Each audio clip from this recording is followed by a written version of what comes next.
Hola a todos, buenas tardes. Pues bueno, eh, el tema del día de hoy es el criollismo. Entonces, el tema es criollismo. Vamos dilucidando, ¿no? Eh, un criollo es aquel nacido en América de padres españoles. Entonces, pues primero hay que entender lo que fue la migración española, que al día de hoy no ha finalizado, estimados eh, televidentes, no son televidentes, son cibervidentes.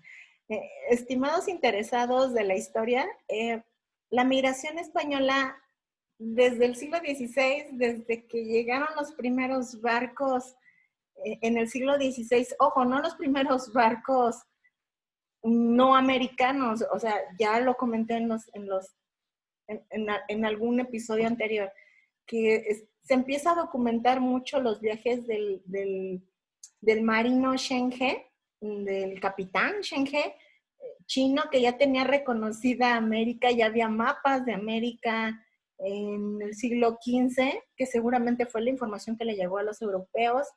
Ya está muy documentada la llegada de vikingos, antes incluso a las costas de América del Norte. Entonces, bueno, no estamos hablando de los primeros expedicionarios, pero desde el siglo XVI, desde los años 1500, desde el inicio de los años 1500, la migración española ya no paró y al siglo XXI nos sigue sin parar.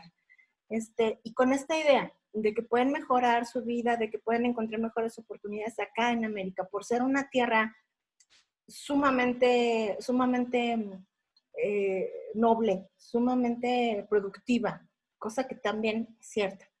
Entonces, pues, desde muy temprano, desde que ellos descubren estas tierras, que no son los descubridores, pero desde que para ellos es un descubrimiento, este nuevo gran continente, pues empieza una migración masiva, vamos a decirlo así, de colonos españoles que precisamente buscaban esto, pues una mejor perspectiva de vida. Y el rey retome, o sea, recuerda nuestra clase que hablamos que era una potencia, que era una colonia, el rey, la corona española, consideran a estos territorios como su pertenencia patrimonial, como sus tierras. Por tanto, pues, rápidamente queda establecido en la legalidad española que estas tierras pertenecen a la corona española y por tanto, pues solo la corona española puede beneficiarse de la riqueza que estas colonias aporten y solamente se le permite a los súbditos españoles el viajar a estas tierras. Se funda por ello la Casa de Contratación, que es un instituto, un eh, una dependencia que depende directamente de la corona española para regular esto.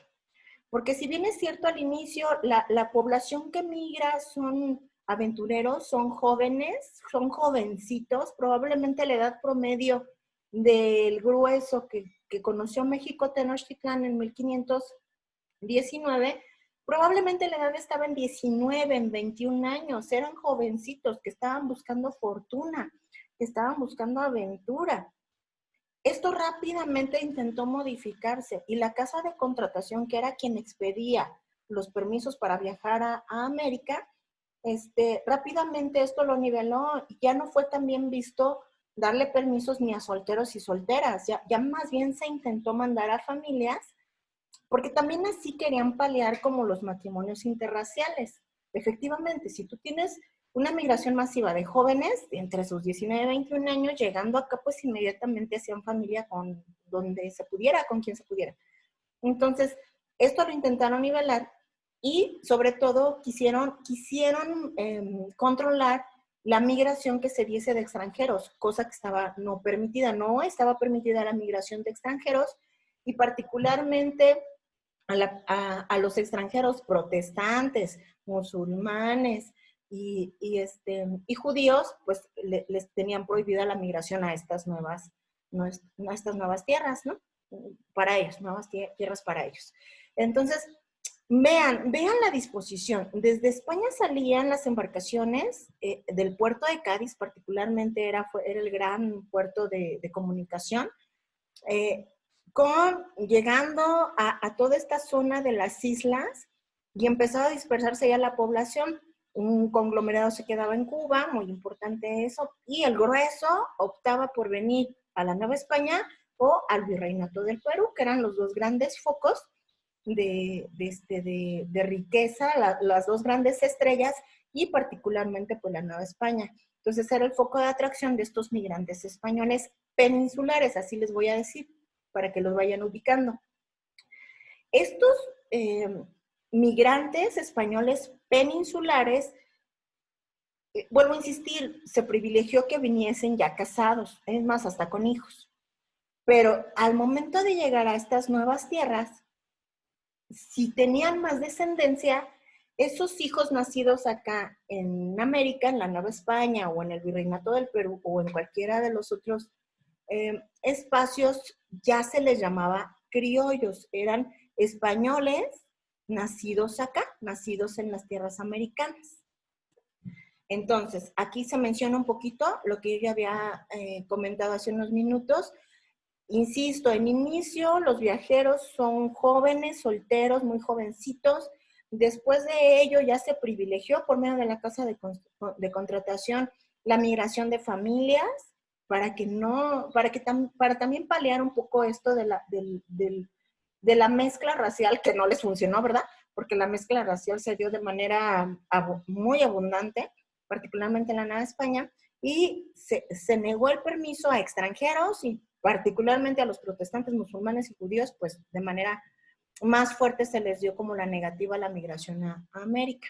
De ahí pues que yo les pongo aquí que realmente los únicos que tenían como el privilegio o el derecho eran los súbditos del rey español católicos, y cualquier otro espacio o cualquier otro tipo de población no tenía permitido viajar a las tierras americanas, pero evidentemente también esto que quiero que quede claro, pero evidentemente el contrabando fue muy abundante en esos 300 años de colonialismo, o sea, siempre hubo poblaciones, es más, la piratería, que sería muy interesante hacer un programa de piratería, de los corsarios, de los piratas, de los diferentes traficantes.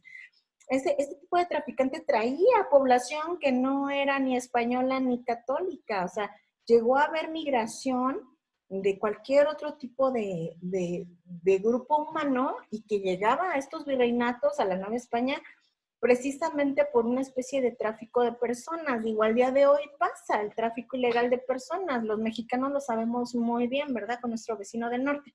Entonces pasaba y eran los piratas los que se encargaban, eran los polleros del momento. Yo en otro programa también les di la anécdota de la China poblana, que aquí resumo porque de verdad esta clase no la quiero extender tanto.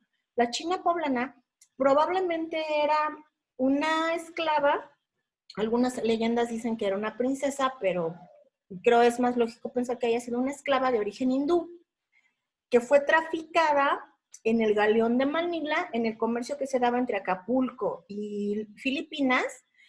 En virtud de esto, ella llega a la Nueva España y finalmente es traída a la Ciudad de México, y en su paso por Puebla llamó poderosamente la atención a la población femenina, que intentó emular su forma de vestir con mucha luz, muy interesante su manera de vestir a la manera hindú. Entonces, pues, en ese intento de emulación, pues hacen su versión mexicana del traje de la muchacha hindú, y ahí es donde nace el traje de la China poblana. O sea, poblaciones de otros lados y de otras religiones había, pero entraba de manera vedada, entraba de manera de contrabando, no permitida, pues. Y es aquí donde podemos empezar a rastrear una especie de algo mexicano. Y les voy a nombrar a un escritor del siglo XVI que ya tiene un texto que así le hace llamar, se llama Grandeza Mexicana. Ojo con el nombre, mexicana, porque volvemos a lo mismo. Estamos en el periodo del virreinato, estamos en el periodo colonial. México no existía como tal, existía la colonia llamada Nueva España. Y los que nacían en la Nueva España se llamaban novohispanos. Ahora bien, estos españoles nacidos en América, no en España, sino en América, hijos de españoles, eran llamados criollos. Y de ahí en más, pues había gran cantidad de grupos, los mestizos, los indios, las castas, los negros, o sea, todo este conglomerado, pues daba al conjunto de los que son conocidos como novohispanos. Entonces, pues, aquí les pongo más o menos esto. La sociedad colonial es sumamente compleja, variada, pero empiezan a sentirse parte de algo, parte de un ente que no es como tal, porque la colonia no es un ente político como tal, es un espacio dependiente de la corona española. Pero lo que empieza a identificar a estos novohispanos, particularmente a los criollos, que empiezan a sentirse como especiales por haber nacido en estas partes, pues es particularmente el ser súbditos de la corona española, el haber nacido acá en América, su religiosidad, porque acá en América se dio una religiosidad muy particular, y pues el culto de la Guadalupe. O sea, independientemente de nuestra afiliación personal religiosa, el culto de la Guadalupe dio identidad. Y tan es así que no por nada se dio la aparición, históricamente, esto está muy comprobado, los frailes idearon a una Virgen Morena en este afán de retomar cultos antiguos, de retomar cultos de diosas antiguas. Aquí por eso les hago como esta evidencia que se rastrea de manera muy particular el culto a diosas antiguas. Aquí les pongo una Coatlicue, y traspasarla a una virgen europea, que es una virgen morena, porque ya venía de una zona árabe. El nombre Guadalupe es un nombre árabe. Y ya existe un culto guadalupano allá en la zona de Extremadura, en España. Pero acá pega muy bien, acá se retoma muy bien, porque hay esta mezcla de diosas mesoamericanas. Por eso me encantó la imagen que les estoy mostrando acá. Tenemos a la Coatlicue y tenemos también en la parte de abajo a la Coyoshauqui, que las mezclan. Es más, el Tepeyac era una zona de culto a diosas mesoamericanas. No por nada la aparición se dio ahí. Entonces, esto empieza a dar una identidad de pertenencia del populacho, de las castas, de los mestizos, de los indios y también de los criollos, particularmente de la gente de la Nueva España. Y así llegamos entonces, pues, que se empieza a gestar este fenómeno conocido como criollismo, que es esta sensación de pertenencia, esta idea de pertenencia a estas tierras americanas y en particular a la zona de la Nueva España por parte de los españoles nacidos acá, que de alguna manera empiezan a sentir este apego, esta vinculación a este nuevo territorio, sintiéndose súbditos a la corona española, pero haciendo esa pequeña connotación. O sea, somos súbditos de la corona española, pero americanos. De ahí esta idea de criollismo, que de verdad es de gran importancia entender para entender el fenómeno de las independencias americanas. Y bueno, ya veremos cuando expliquemos la independencia de la Nueva España, toda la connotación que hay. Aquí les puse la imagen de una familia criolla rica. Dijo, vean los ropajes, vean los atuendos, vean los peinados. Esa es una familia criolla de la época, probablemente del siglo XVIII. Vean toda esta dinámica de adoración a una virgen hispana, vean todos los ropajes. Esta es una familia criolla, sin duda muy adinerada. No todas las familias criollas eran adineradas, ojo con esto. Particularmente los peninsulares que llegaban acá a estas nuevas tierras, sí era gente muy adinerada, porque incluso era mandada por la corona española con algún puesto administrativo muy importante, como por ejemplo el puesto de virrey. Los virreyes eran designados en España y era mandado un peninsular a la Nueva España para fungir como virrey.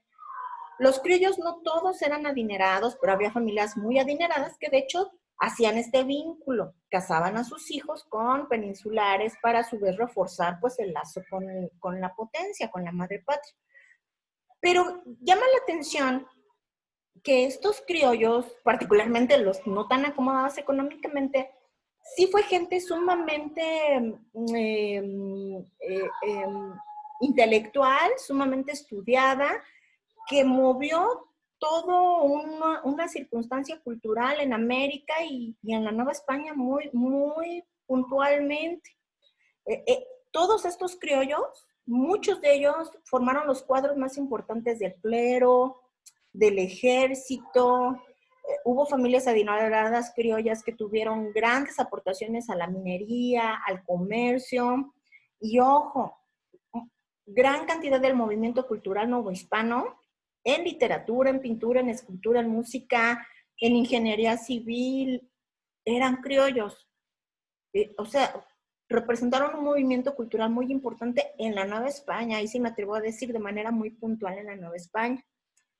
De ahí que pues voy a cerrar esta pequeña clase haciéndoles mención a unos cuantos personajes criollos para que vean como toda la representatividad que hubo en la Nueva España de los personajes criollos. O sea, ojo pues, españoles. Al momento de yo decir criollos me estoy refiriendo a españoles. Ellos se asumían como españoles, pero españoles nacidos en América, que sí les dio una connotación diferente. Entonces, les pongo a este señor que no es tan conocido como tan sonado, se llama Bernardo de Balbuena, porque escribió precisamente este libro que yo les hacía referencia, que se llama Grandeza Mexicana. Tome el nombre de mexicano, Grandeza Mexicana. Y esta obra realmente es una obra pequeñita en donde hace una gran loa a la Ciudad de México, porque él ya siente ese apego y que qué padre está la ciudad y qué lindas sus calles y sus grandes palacios y la población y su gente tan trabajadora. O sea, ya hay esta idea de pertenencia a lo mexicano. O sea, no dijo grandeza indígena o no dijo grandeza criolla o no dijo grandeza española en territorios americanos, dijo su libro se llama Grandeza Mexicana, para que vean que se está despertando como una especie de sentimiento de pertenencia. Para algunos historiadores incluso dicen que es un protonacionalismo, como una especie de nacionalismo. Les menciono aquí a otro personaje también del siglo XVI, muy temprano, se llama Francisco Cervantes de Salazar, y también escribe un pequeño texto en donde nos describe las calles de la Ciudad de México, en 1524 más o menos, o sea, recién hecha la conquista. Bien interesante leerlo, está bien chiquitito el texto, y nos va hablando de las calles de la Ciudad de México para que vean este sentido de pertenencia a la Nueva España. Carlos Sigüenza y Góngora, que este señor fue todo, fue clérigo, fue matemático, fue astrónomo, fue científico en todos los sentidos, es un gran personaje representante de la ciencia en la Nueva España, punta de lanza de la ciencia en América y en el mundo, me atrevo a decirlo, con mucha pertenencia acá al virreinato de la Nueva España. Bueno, esta señora tal vez no requiere tanta presentación, ¿verdad? Porque incluso en España la analizan como española. O sea, quiero esclarecer esto. En España estudian, cuando estudian literatura en España, hay un periodo histórico que le dicen el siglo de oro, el siglo de oro español. Entonces, ahí meten a ciertos personajes, el siguiente lo meten ahí en el siglo de oro español, como un representante de las letras españolas. Pero sucede que Sor Juana y el siguiente nacieron acá en la Nueva España. Juan Ruiz de Alarcón, este personaje que lo retoman para el siglo de oro español como representante del desarrollo de la literatura española y que en los libros de texto nos lo colocan como representante del siglo de oro español, pues es nacido acá en Guerrero, en Tasco. Es novohispano él, es criollo, pues. Y bueno, ya les vuelvo a decir, tal vez Sor Juana ni siquiera se las tenga que presentar tonto, ¿verdad? Es otra de las grandes intelectuales de la época, mujer, monja, y hay toda una mitología alrededor de ella, novohispana, criolla, pues. En pintura, miren, también se da un movimiento interesantísimo de pintores novohispanos que así como trabajaron en la Nueva España para embellecerla, para engrandecerla, casi siempre trabajaron para iglesias, para catedrales, también trabajaban en España. O sea, eran sumamente reconocidos su trabajo en el ámbito europeo y en el americano, pero nacidos aquí. José Juárez es uno de ellos, muy reconocido, quien le gusta historia del arte, pues lo ubicará mucho mejor. Cristóbal de Villalpando, que sin más hace gran cantidad de trabajos pictóricos sobre la Ciudad de México, este es uno de ellos, el primer cuadro de la Ciudad de México. Y Miguel Cabrera también trabaja mucho, incluso para la Catedral Metropolitana. Y miren, música novohispana sobra. Este dato no se sabe mucho de Sor Juana.